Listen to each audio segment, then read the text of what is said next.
Hey, this is Dr. Drew, and you were listening to This Life with Bob Forrest and Dr. Drew. Here we are.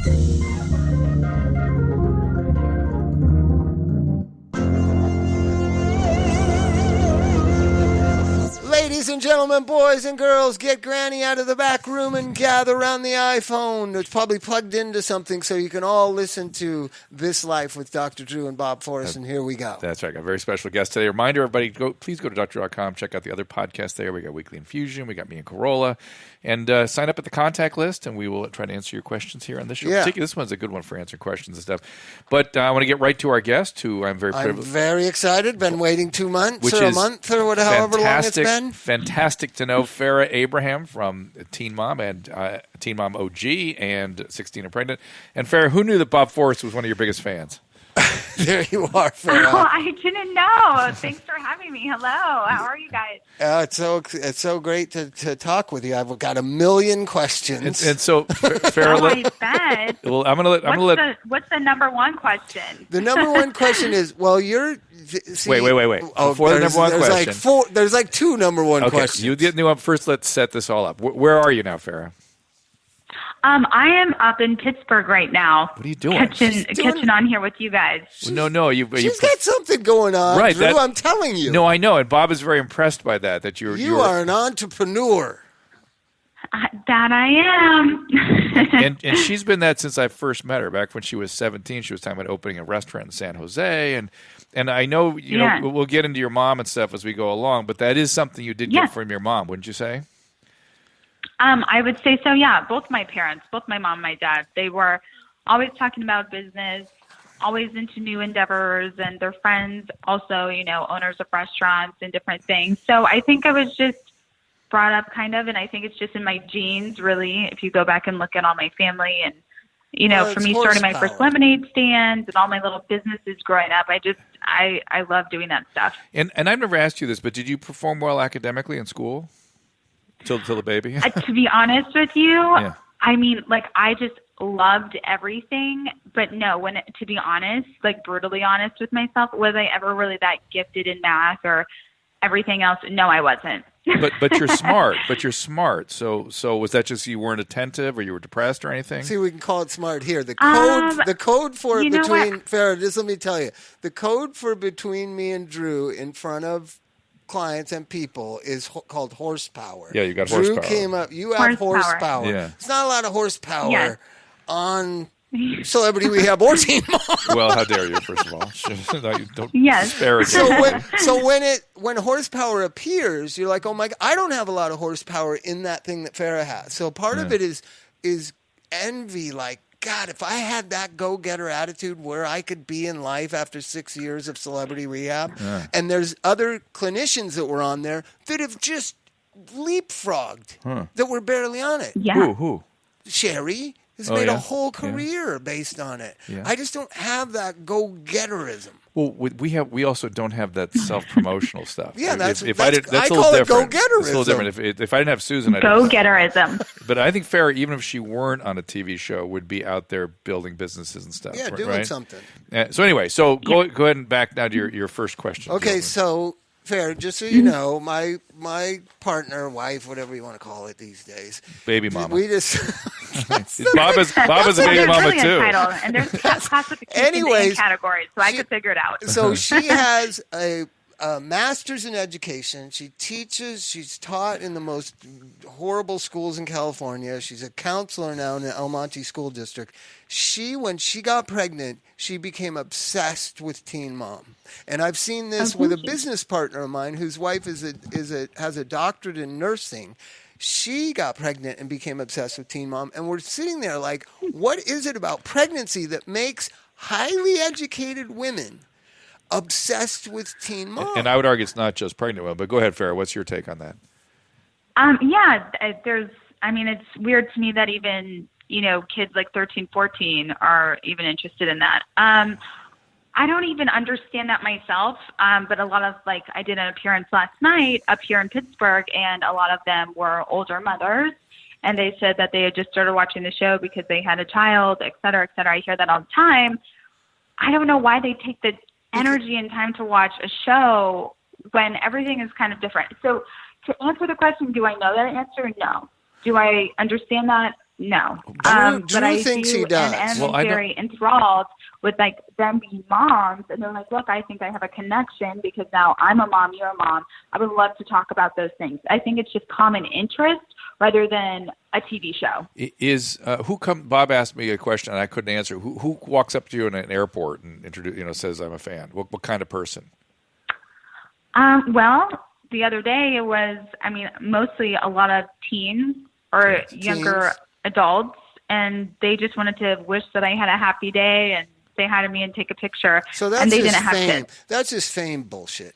But I'm talking about who really gets obsessed with it. Well, I've noticed that there's a certain amount of schadenfreude. They love to sit in judgment of the That's teen not moms. what's going on with Chrissy. Yes, they do. I know, but if you look at social media, they just particularly, I'd say, Farrah, you and Janelle and maybe Kayla now. So you guys get a lot of like this brutality on social media. It's really crazy from the fame kids. But I'm saying, I think, because I've studied it, Farrah, the last year, I think it's something to do with millennials' dysfunctional relationships with their mothers. I think that they relate to that. That's interesting. I think they definitely relate to that. I think more people need to focus on that and talk about that. I think that's why I started the WeTV Family Boot Camp show that's on every Friday nights right now. And I was just so passionate of showing this because I feel like everybody's like, oh, I don't get along with my mom. But, like you see Kendra Wilkinson and her mom, to some degree, they actually definitely get along. When it's like my mom and it's like, sometimes I hate you, I want to kill you, and there's really a ton of love under there, but there's a lot of dysfunction. And I grew up with a lot of those relationships around me, even though I had amazing, role modeled mother and daughter relationships too. But it just hurt me so bad growing up seeing like, what is this abusiveness? Why are we catering to this? And why aren't some people doing more about it? And yes, so that's why, it was brought up that I've called the police on my mom and all this abuse and mugshots and those things. I feel like enough people aren't just trying to like talk about it. And I think the other day they were saying, oh, well now Farrah is adding popularity to the topic like teen pregnancy rather than helping like glamorizing bad mother-daughter relationships. And they've said that about teen pregnancy, but I'm not glamorizing. I want to help this issue that is, those are like social topics. Okay. I believe you when you say that. And you've been participating in television and you can see from your perspective the impact it has.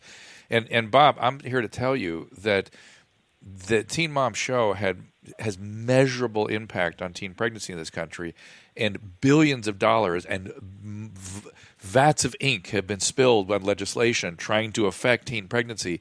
Media and culture profoundly affects our behavior, way more than we seem to realize. Farrah's onto something here. So she is saying, now she's on this show to try to talk about abuse and parents. Now, is that really coming out? I'm sorry, I haven't seen the series. Is that coming out to the extent that you think it's in the same manner in which Teen Mom has had an impact? Do you think it'll have the same impact on people looking at their parenting relationships?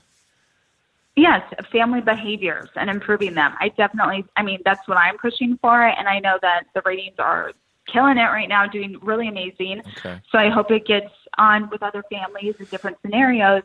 But yes, Dr. V and Dr. Ish have done an amazing job highlighting those things that we do that add to the negatives where we sit in our arguments and our bickering. So, and I always think, if you're looking for a best friend, even accountability, loyalty, trust, you have to grow those, and it's by your actions. It's not by what you say. And I think sometimes that's where my family and we get off.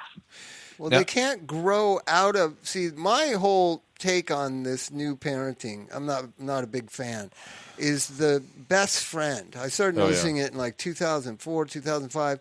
I don't know if you remember. We had a mom and daughter in detox together, and they were best friends. And I was they were celebrities. Like, best friends. Remember that? Yeah. Oh boy! And I was like, best friends. What the hell is that? How can you be best friends with your mother?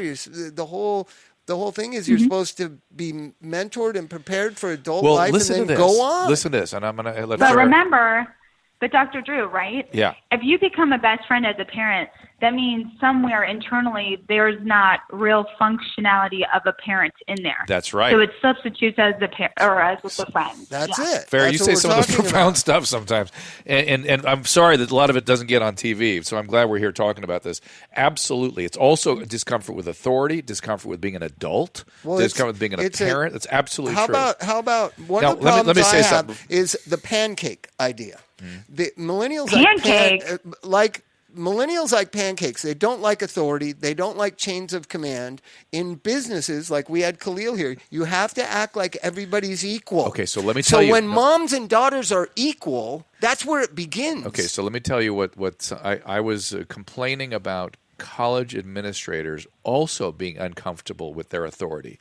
And that's because they were raised in the 60s and 70s when it was all about, hey, man, don't trust authority, fight authority. You can relate to this. Yeah. And so now they are the authority, and they're very uncomfortable with that role. And so they let these kids run amok at college campuses. And then they go, hey, you're 19. We're getting this together. Stop it. Shut up. Yeah, shut up. So they don't do that. So a college professor called me and he said, I've been a professor for 30 years, and here's what I think is happening. He goes, during our days in college, freedom was the rallying cry. Freedom. We wanted freedom. We wanted to tunnel out of our parents' house. Remember Peter Fonda? We want to be free to do what we want to do. Yeah. Remember that speech? Well, I was in the senior year of high school. I had my own apartment. I achieved freedom. Okay, so hold on. The millennials, in which Farrah is sort of leading edge of, they want tolerance. Tolerance to all things. Pancake. Tolerance. Everything's about tolerance. And it's a weird conflict with us who want freedom. Acceptance. Tolerance and acceptance. So I'm doing – so, Farrah, you've made some mistakes in life. So you're making some mistakes. Your mother is supposed to say, hey, you're making mistakes. Yeah. I made those – you can identify however you want. I made those same mistakes. I don't want you to make those same mistakes. But when you want your parent – and I notice this all the time with the addicts I deal with – they want their parents to accept the mistakes that they made. Tolerance. Tolerate anything I lay on you. It's weird. But here's the difference. I mean, I understand where both of you are looking at this. Tell us. And I think I was just speaking with one of my friends, and she has a teen daughter who is 5 months pregnant right now, and I'm actually here with them in Pittsburgh. I've noticed one thing. If you lie, it's a lie. People, and then there's an action. There's two things. And I think when you're saying tolerance, freedom, and all that, and it's just a pot and mixture, but I started with lies. How do you tolerate the lies? And then continue on with lies. There's an action, and then there's just saying those things. Yeah.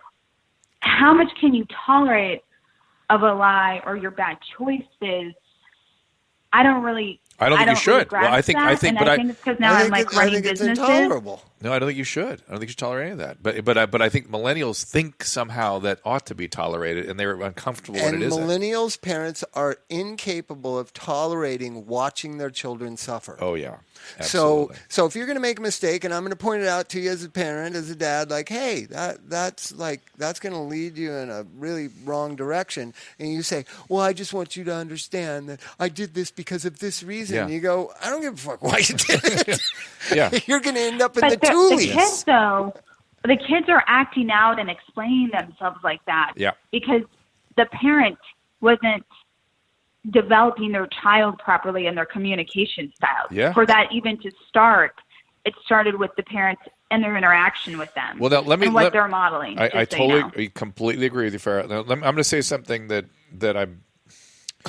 He's trying to say in the right way. Well, no, because I don't want anybody to get hurt. And Farrah and I have an interesting relationship, and it's confusing to her because I am a physician and I am available to them for advice, but I just host a show twice a year where I talk to them. And Farrah got a little confused about that, and I don't blame her. It's really, we need to clarify these boundaries. Celebrity rehab probably caused you to do that. Who knows?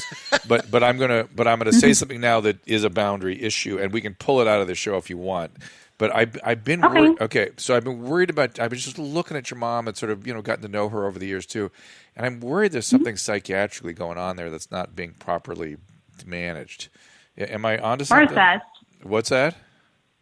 Or assessed, managed, yes. But I guess she dates a doctor, So there that goes. Well, you just get some Xanax and you'll be all right. No, well, you're right. That guy, whoever he is, should not be managing her psychiatric condition. But I'm thinking there's something really there that you've been pounding against your whole life, and your mom isn't aware it's there, and it's of a psychiatric nature, and not psychological, but almost like really biological. And you're wanting something from her that she just can't do because of this biology. Am I onto something here? Yeah, no, that is what it is. Yeah. And that's what I know now. And I'm done with the conversations. I'm done with fighting the uphill battle. And it's fun. And that's what I'm saying. Some of the children who are dealing with things, it's because there's other things going on with their parents. Yeah. And their parents are not just taking the knowledgeable action of just saying, yeah, this is my fault. This is maybe not what I am coming forth with. And it's like lies. And it's noticeable. I mean, I've almost basically researched so much about my mother that I think she has Asperger's and she has some other things. What? That she What do you think she has? herself just doesn't want to admit. What do you think besides Asperger's? Because I agree with you. What do you think? I forgot the other stuff. I don't have that in front of me right now, but I did take the time one day to do that because it was just bothering me habitually. I'm qualifying this. I'm not sitting in assessment of your mom. I'm not her doctor, but I've been concerned there's something on the schizoaffective spectrum. So look up schizoaffective disorder and things like that, and you see if some of that doesn't ring true for you. And what does schizoaffect mean? For other people who are like, okay, like if I have the same conversation or same similar things that I'm exampling by watching Farrah and maybe her mother or somebody else's relationship, like what does schizoaffectiveness disorder mean? It's a pretty broad category, and it's people that have a mood disturbance, but they also have kind of a thought problem where they distort things and their thinking isn't always right, and they sort of think things that aren't especially really under there. stress. And yeah, they create stress, and then they don't think correctly under stress. They're a kind of person for me. When I'm around people like that, I want more from them. And I feel like I always feel uncomfortable because it's like they just can't do it. They just aren't. They aren't. And it's a pretty broad category. But let's talk more general because I'm more interested in what's going on, not with individuals, but what's going on in general. And what's amazing to me is these things where Farrah talks to her mom every day, all the time, and all the girls, they talk to their moms, and there's all this enmeshment. You're a grown woman running your own life. Screw your mother at a certain point. Well, that's you know what I mean? That's true. I wish. But millennials feel guilty when they do that, Drew. Yeah. Like, listen, but there's a pragmatic issue too, though. I mean, she's a single mom. She needs manpower. She needs help from her family. I mean, that's a fact, right? Is that not true, Farrah? I mean, I don't really need unhelpful manpower. Yeah, sorry, I'm just doing this thing. Okay, sorry. People were like checking on me. Thought I was like, no, I don't really use my mother as manpower. I just more so am so crushed when, like grandparents and other people cannot be around to show that love and that support to my daughter, who definitely has a whole lot of love to give to everybody in my family. Do you mean her dad's parents? They seem like they've been pretty good. Sophia's grandmother on her dad's side, liked the Social Security of our benefits, took me to court for grandparental rights. Oh my God. Just was very, very equal. Welcome to America. When I was depressed. Wow, the grandfather seemed like kind of like a recovering guy. He sort of used a language that was... Well, the Grandpa Jerry, who's been in the show, is always super supportive. And yes, he's been part of a recovery program for alcohol and his wife, and they've been free. They're totally happy. They got their balance going back again. And have a very loving family structure, so I'm happy for them. Okay, because when he first showed up in the scene, I'm like, oh, that's a good one. He keep that guy around. And he's the one that tried to get custody? No. His ex-wife. No. His ex-wife, I guess. Oh my God! Yeah. Oh my God. It was when he was in his thing. He was in his disease. That lady. That's still the carnage of his past. Oh, there you go. Yeah. So. It's in all this intergenerational stuff we also don't think enough about, but I'm starting to see people all of a sudden begin to talk about it again. Maybe it's the Trump world we're in or something that everyone's talk about what realistically about the impact of multi-generational trauma and how that impacts. That's what Farrah's talking about. Here we have her. I don't know if you know the whole story, but Sophia's dad died in a car accident. and I'm going to bet alcoholic drug addict because his dad was alcoholic drug addict. His dad's now in recovery. And the dad's, still dealing with his ex-wife, as is Farrah now, and Farrah's dealing with her mom. So the ex-wife is the mother of the baby daddy, kid. Yeah, baby's dad, Yeah. and the and Farrah's got her family stuff. Michael's always been very forthcoming about his stuff, right, Farrah? Yeah. Yes. And I've learned even more about my dad through the family boot camp and many of his other struggles and everything that he has encountered. And, through the family boot camp, my mother was very, disheartening towards a lot of the traumas that my dad has, tried to overcome as a man, which I think some things are hard for men to get over when they're traumatic experiences. And in which, if I would have known this growing up and if my family would have been more open with this, I think I would have come together in a much different way now that I'm 25. And yet there's one of the strangest aspects of all this, and I don't know why our biology or God or evolution did this, however you want to perceive it, understand it. There's a reason Michael was attracted to your mom, and that reason is his trauma, and so they sort of found each other, and so to want them to have been something different is sort of unrealistic because they were trying to solve their trauma through their relationship. So who is helping at these camps you're talking about? Let me who before you is ask, helping? Who are the clinicians doing? Okay, before you ask the I question, get very nervous about Michael Lohan and people from television. Running family groups. They're real guys. We got to take a break. Okay. We'll be right back. Do not go to a physician's office. Do not go to the emergency room. Do not go to urgent care because you don't have to pay for all that infrastructure, all that personnel. You don't have to expose yourself to sick people. You don't have to wait. You don't have to leave your house. That is why I'm on the HEAL Advisory Board. This is the future of medicine. It is $99 all in. And if you have insurance, most insurances, it's just your copay. And you get a board-certified, carefully selected, these are hand-selected physicians by Renee Dua, the nephrologist that runs this program. And she selects every physician. And listen, go read the reviews. People are overjoyed by the care they get. These are high-quality professionals. And that's what you want. You want somebody who knows what they're doing, spending their time focusing on you. That's what you want. You want a well-trained professional just focusing on you. You don't want to pay for all the other personnel. You don't need it. You don't need it. Now with HEAL, you just go to HEAL, you get the app, or you can get a physician right now. They'll be there. They're guaranteed within 2 hours. And again, $99 all in if you don't have insurance. And if you do, it's usually just your copay with most insurances. HEAL is the future of medicine. This kind of efficiency. Forget the bureaucracy, forget pre-clearance, forget everything. Just go get the app. Heal.com is where you get the app. Get HEAL before you need it. We're back now. We're talking to Farrah Abraham, of course, from Teen Mom OG, and we were talking about this new We series she's in, which is family. It's called Family Therapy. Is that what it's called? We TV Family Boot Camp every Friday night at 9 p.m. And who are the clinicians? One's a physician. One's a psychiatrist. Dr. V and Dr. Ish. Okay, Dr. V. Now, did she ever get her clinical Dr. V? I used to use her on HLN. And she would always admonish me, and I'm not a clinical psychologist because she didn't have her clinical hours yet, but she was very bright and very good. The physician... Yes, and she was very good with traumatic therapy or trauma. Yeah. And that's what she was working on with my mother and I. Good. And so they're helping people understand. Oh, yeah. And the psychiatrist seems well-trained. I've sort of seen his stuff, and he seems good. They both seem very good. And so I have no quarrels with what they're doing. I mean, it's a little unrealistic to think that, multi-generations can be solved in a boot camp, but at least in the boot camp setting, get it out in the open. You get it out. That's right. And people get, and then what I like is that the viewer then gets us educated about what's under the hood. You understand? Exactly. And that's what's nice. So go ahead, Bob. We only got two of your questions. Well, that's so it. Okay.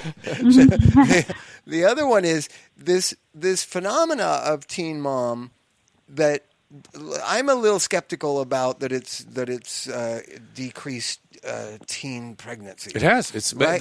Bob. They've done the study. Who did the research? MTV. No. Oh no. Who? Two independent university professors did two studies where they went into communities and they measured viewership versus probability of pregnancy, and there was an inverse relationship. Communities that had the highest viewership had the lowest teen pregnancy. Have you talked to 16, 17, 18, 20-year-old kids? They don't want to have children. They don't want to bring children into this horror story of a world. I talk to them all the time. I understand. There is a movement of what's the next generation after millennials?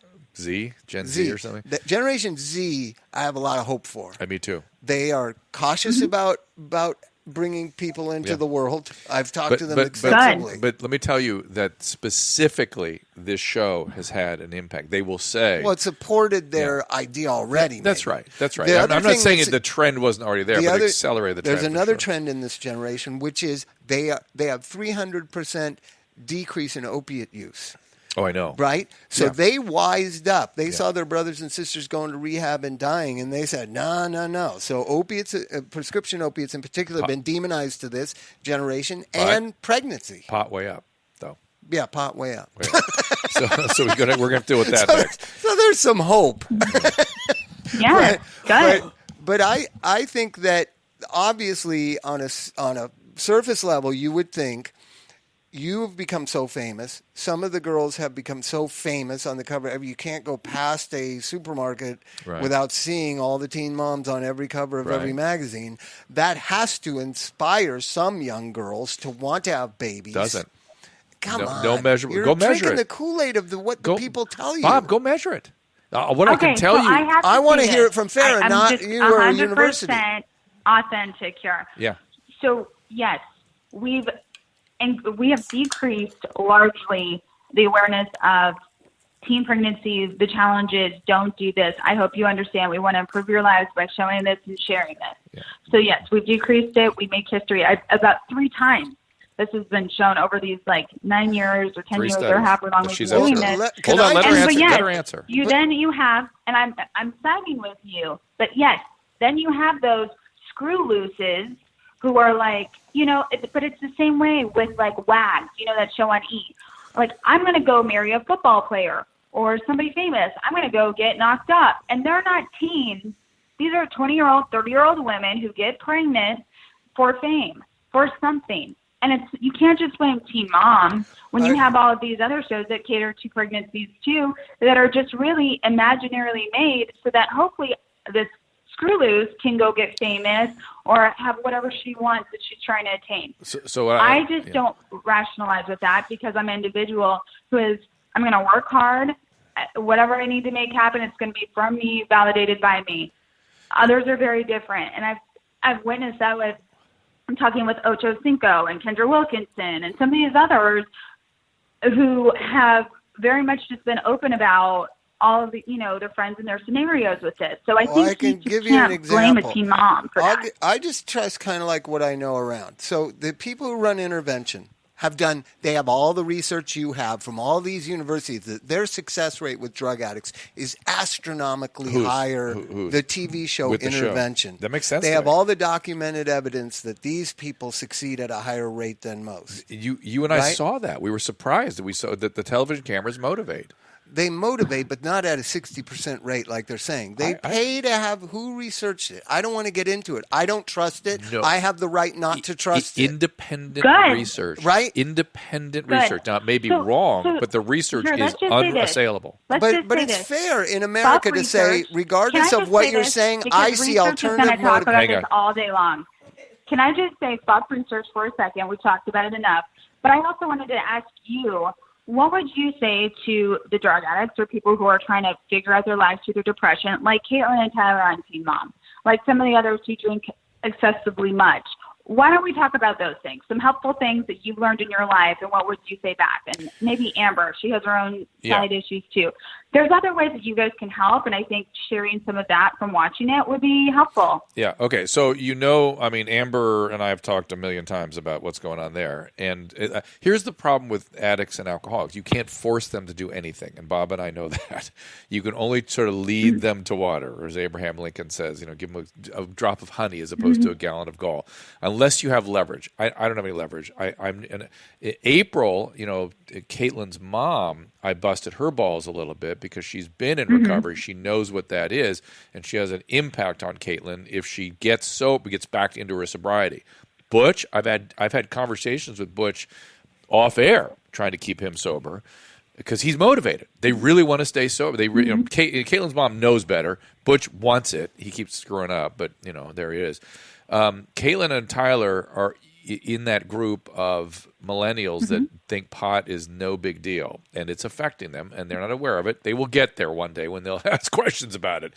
In terms of Amber and drinking, she knows. Amber knows. She had a long sobriety in the program. She was connected to it, and it's not a priority right now, and she's sort of trickling along, and it's working for her. Until that doesn't work, we got to kind of go along with it because it's hard work to stay sober. It's really hard, and people have to be motivated. If they're not motivated, they won't do it. Doesn't help. Enmeshment is at the root cause of a lot of this trouble with millennials and drugs and them getting sober. Best friends and what with is parents. the root cause? Sorry, I couldn't hear. What's the root? I would say the enmeshment, especially with parents. You have parents running around town chasing kids into rehab rather than just say, I'm not giving you money anymore. You're 30 years old. I'm not giving you any money. That's boundaries. So boundaries over best friendism or being liked, or this is what I constantly try to help millennials parents understand. But for some reason, you're a bad parent if you turn your back. What if she dies? What if she turns to prostitution? And what if she Here's the deal. I can be so harsh. I'm a good, nice person most of the time, but I can be harsh. You don't have say what if you raised a girl who will turn to prostitution because you won't pay her cell phone bill and give her money. That problem's you created a long time ago. That's a bigger problem. That's a bigger problem. Yeah. So this idea of why millennials' parents are so enmeshed with their drug addict children, and I see it on Teen Mom, the enmeshment of the moms with the girls. Sure. This is what's wrong with our society, I believe. Okay. We'll always have drug problems. We'll always have teen pregnancy problems. My mom was 15 when she gave birth to me in 1961. It's not like it got invented in the 80s or MTV invented it. Again, our parents had very good boundaries, but it was our desire to be free that blew the boundaries apart. So go back to that concept again. That's true. So we sort of set it up. So for the girls on Teen Mom, I think having a boundary is critical to their success of being a mother themselves, everything in their lives. That's it. Go ahead, Farrah. Yeah. Okay. No, I was just agreeing. I was agreeing. I honestly feel like there needs to be some boundaries with the interaction of production with them and other things. And then I also see, them there you go. Drew, wait, Farrah. And we have these amazing sponsors and government sponsors who are like, let's be the generation that ends cigarette smoke. So I was happy when you brought up like Gen X or Gen Z, and they're really seeing the effects of what alcohol, drugs, cigarettes, all these things do to somebody's brain, body, functionality, or economy. And instead of dumbing us down, I think we just need to be about the action.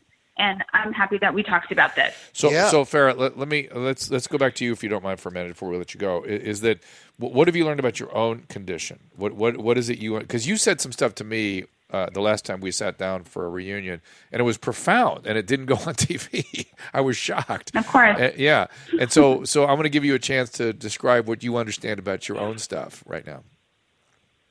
So my own stuff, yes, I think my stuff is that we mostly work on and focus on Teen Mom is bereavement, and maybe I've been through depression and those things. Probably my main goal was to find security and understanding and why some relationships of mine are not panning out the way I want, which I understand who I mesh with. How? And How do you know that? Who always have an yes. Why? So, what do you mesh with? Ex, like my mother, I was recently asked in OK Magazine, why is it that you don't get along with two people that you hold closest to you, which was my mom and Simon. That's the root of it all, Farrah, right there. Yeah. So traumatic right now. And I just realized, and I came to understanding that I'm no longer going to be showing love or connection towards others who, no matter what I do and work my hardest on to show love, kindness, connection in some way, if you have a negative outlook towards me, that is something that I can never change. So I honestly have just been surrounding myself with better women, better men. I've been happily single. I've been having a relationship that is good with my mother and I, and how I see fit, which is if that's not talking to me, that is good, because that is where our relationship always needed to be. Okay. And then I've had a lot of people just always say, well, you don't get along with production, you don't get along with your castmates. Well, you're the common denominator, you're the problem. You can always say that I'm the problem, but just understand I grew up hearing that I was always the problem. And I think when you're telling somebody things that are hurtful and dishonest when that person has integrity, trustworthiness, probably the best loyal friend that you're ever going to find.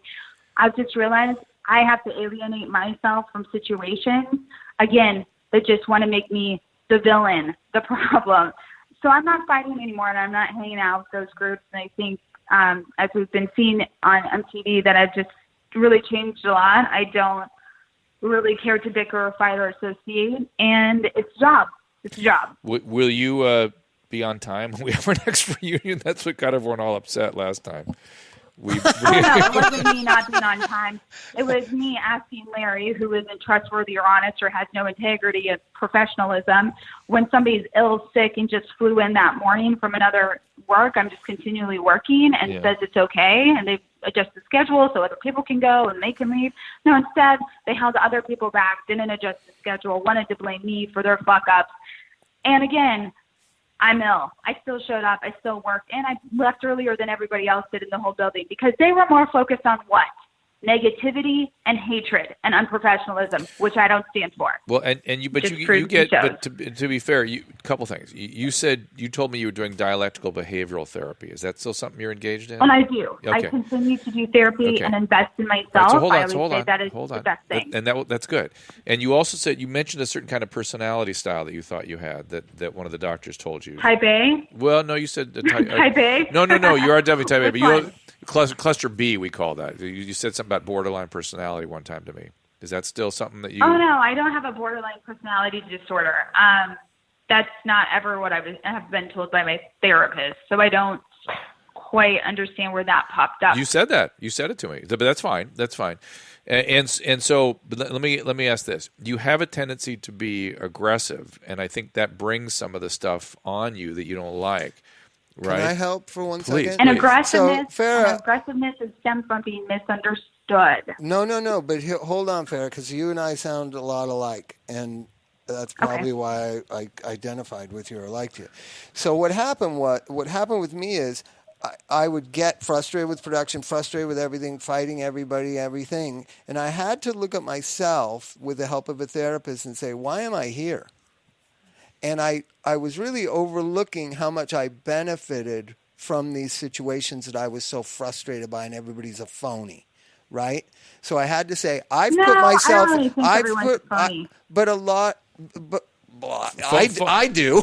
but phony. But remember, phony is back to our generation. We were very focused. What that. What do millennials call it?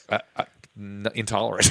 They call it intolerance. So, anyways, I'll show you. When you said production, right, that they're demonizing your behavior, then you're butting heads with them all the time. I butted heads with them all the time because I didn't like what was happening. But what I had to say to myself with the help of a therapist is, well, I'm signing up to do this. And I know that with this comes a bit of exploitation, a bit of stirring the pot, because I can solve all the drama of teen moms. Don't have the moms on with the teen moms. You won't have any TV show. Right? And That's right. That's right? Yeah. So it's a TV show that has to have character arcs and has to have drama. And I was a part of a TV show, and I was fighting it because I was ignoring the fact that what it was a TV show. It's not idealized life. No, and so you have to accept it. My conclusion was just saying it's a job. Well, you're the most high functioning one of all of them. They're going to fucking hate you. That's the way life is. But you can't let it destroy you or let it hurt your internal world. That's what therapy's for. It's like, listen, I know my role. I'm the villain. Okay. And the other thing is, I was trying to raise with Farrah, if she gets aggressive about stuff. If she didn't get aggressive, I think things would settle themselves a lot. People would cool out around her quite a bit. And so you change you, and the world will change around you, or it won't, and you won't be bothered by it. Mm-hmm. That's it. How is Sophia, by the way? We haven't talked about her yet. How's she doing? Sophia's good. I cannot wait to see her. Hopefully she has some surprises like she always has for Mother's Day. And her store's been doing great, her boutique, and she was having some princess parties and all this stuff. So my little boss is doing good, and I love her so much, and I can't believe she's 8. I'm very proud of her. And are you getting along better with some of the other girls at the OG group, or is it still kind of a split? Oh, no, I don't speak with anyone. I think it's better that way. Why did you ask that question? Because I didn't know. I don't share my stage. I'm worrying about... As you know, Dr. Drew, yeah. last time they made it all about me anyway. Well, that's what I'm worried. I know. Like, I'm worried about it. Let me cease the jealousy. Let me cease the hatred. I don't share stages anymore, and I think they all should just stay far, far away from me. And I'm worried about our next gathering, Farrah. That's what I was leaning towards. But the other thing, Farrah has I was telling Bob about this. You've been brought into some exploitative circumstances that you regret, I think. And I was trying I think we all have. But when we look back, they're learning experiences, and I'm thankful that I've had some horrific learning experiences so that I can make better choices. And I you don't really get a chance to talk about that very much, it doesn't seem to me. And I want to give you a chance to, if you have anything to say about it, tell Bob about it, because he was curious. Go ahead. I just honestly don't feel like talking about that, but I do agree with boundaries and understanding of placement, so I don't create this whole environment around me that is just extremely dramatic or negative around me. So that's just more so what I'm working for. Are you still? And you said you're seeing a therapist, you've had your own therapist for a while now, right?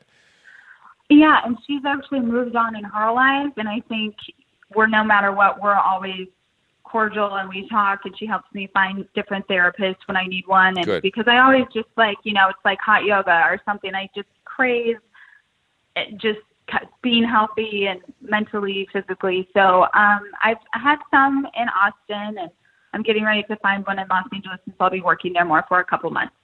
Oh, good. So you live in Austin and the Valley in Los Angeles, right? Yeah, the hills in Los Angeles. The hills. So good. All right, this is your thing, Bob. You're the big fan. I love talking with you guys. Thank you for having me. Thanks so much. Yeah, we appreciate it, Farrah. Don't let them get to you. And, all right. Well, happy Mother's Day. Wait. One other thing. One other thing that I always like to give Farrah a chance to because no one listens to her side of things. They start going off into the sunset. Should we have called a costume? We saw each other at the movie awards, and she got some criticism for how she was dressed. Do you want to address that at all? The MTV Movie Awards and TV Awards for the first year is what they were really trying to promote. Was amazing. I wore a bindi and some Indian culture dress. Yeah.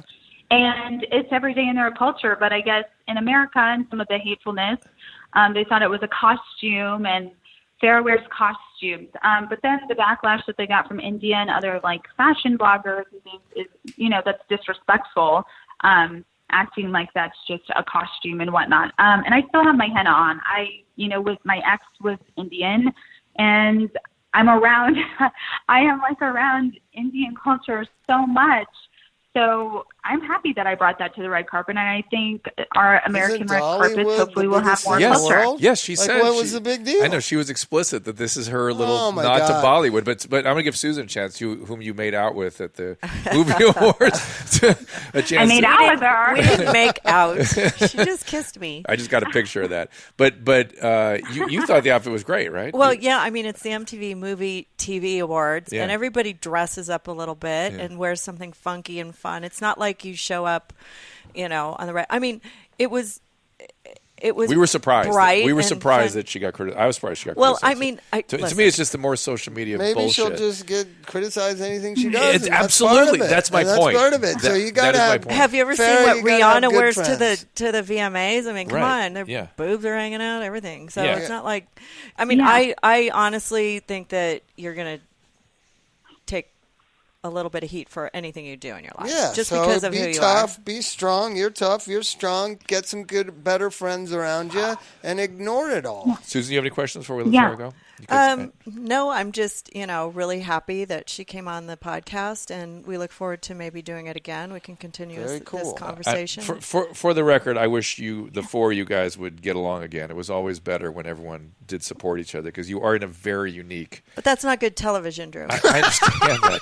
But they are in a unique. They've lived their life in a unique manner that only they really understand. Life in public from 16. I know. I couldn't stand it at 40. I don't know what. And you know what? Being a mom is the hardest job in the world. That's right. So being being mom publicly and stuff. I always thought I was a good mom, but apparently I'm not. So no mom. I mean, I think no matter what, mom. I mean, even me. Yeah. My daughter has cruel things to say on some days, but I think. My love for that outshines any of that. So your job is to, as a mom, does that. Your job is to suck up those punches. I'm sorry, but that's what it is.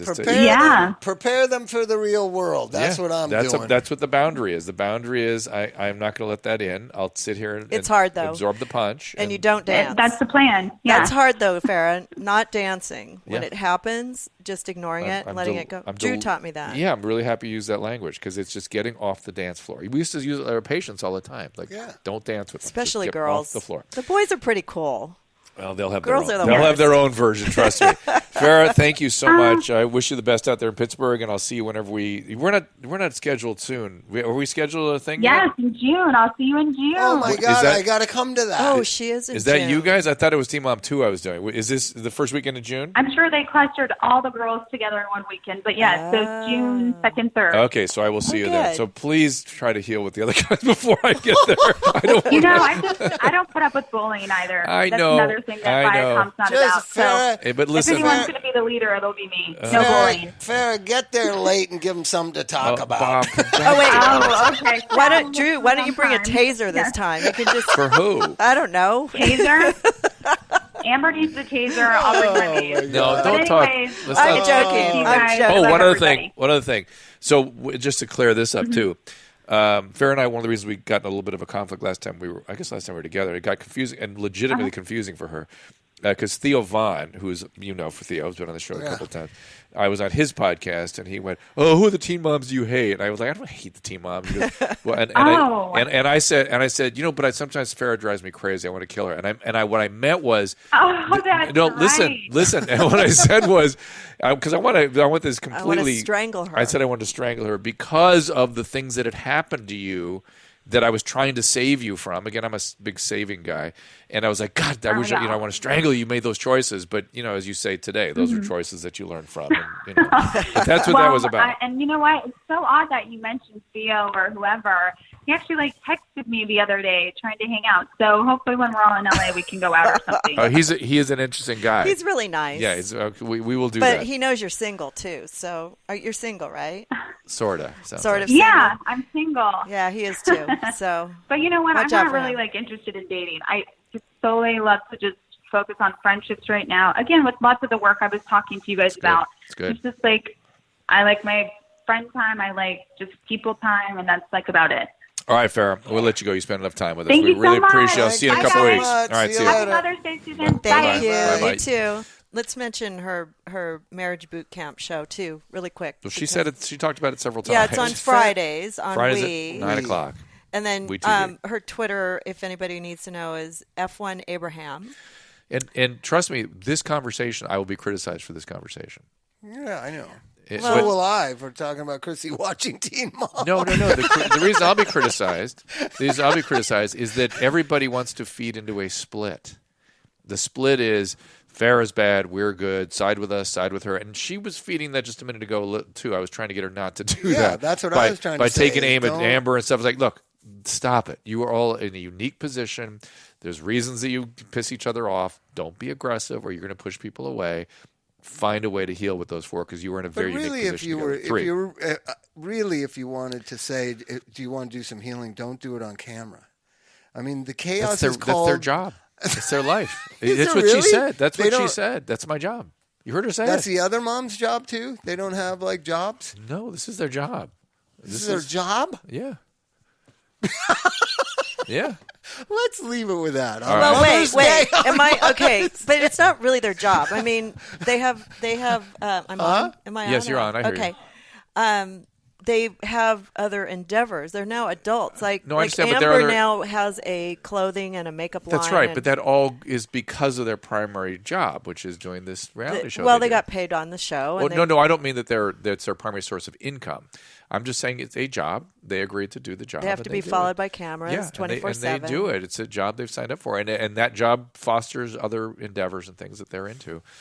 That supports them now. Listen, they should be paid for what they do. I know, of course, per episode. But do the moms get paid? Do the teen moms get paid? That's an interesting question. I don't know. That would be crazy. Yeah, they're under contract too, I think. They have to at this point. Probably. I don't know. Right. I'll ask that when I go see them. Well, it's amazing. You'll be in New York in a couple weeks? You come join me. Is that in June? Yeah. Oh, shoot. Come on. I'm going to New Orleans on the 18th. Oh, the week before, spent with us in New York. Oh, that's funny. To watch Teen Moms reunion shows. I wish it was in L.A. It will be at some point. We do them sometimes here, too. All right, we're going to take an extendo break, and we'll see you next time. See you later.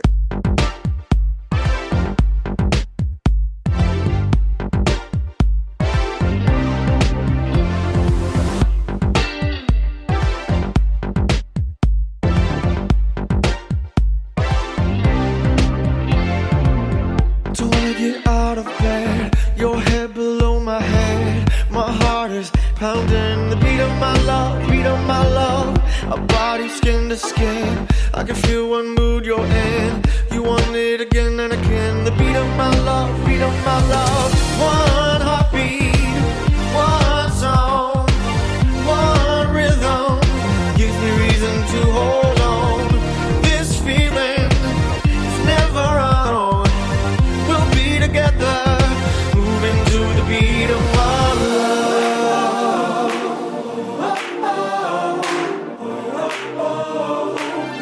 To the beat of our love, the beat of our love, the beat of our love. Moving, oh, we're moving to the beat of our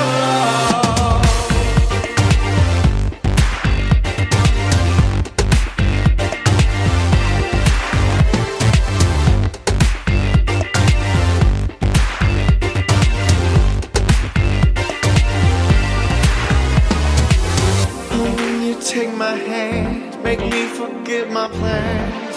I'm just a man, you know what I want, Baby, I love the way you're screaming out my name. I'll never be the same. Bounce around